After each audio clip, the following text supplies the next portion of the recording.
A new push by Councilmember Jose Huizar and community groups aims to protect residents from unfair evictions. Ana Marcos was there as the Know Your Rent Control Rights effort hits the road.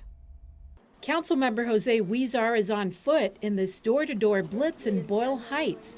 His mission to let every renter know their renters' rights in this mostly immigrant community.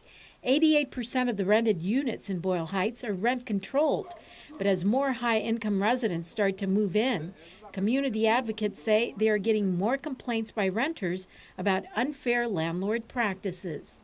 I was told by many residents here that even if they are protected or the tenants are protected by rent control, many of the residents were feeling pressure by their landlord to move on, and they're using illegal tactics to have the tenants move on. Sometimes the landlord threatens individuals that they will report them to ICE. Rent control policies exist to protect our most vulnerable community members from being displaced from their homes and possibly becoming homeless.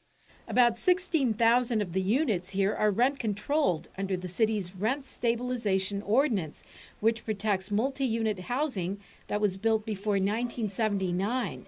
So far, the Know Your Rent Control Rights campaign has reached families in close to 6,500 units.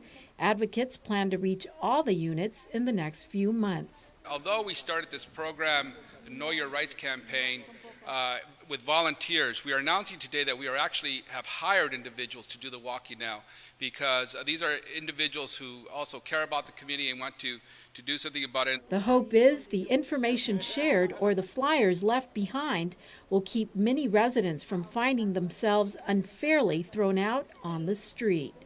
I'm Ana Marcos for LA This Week.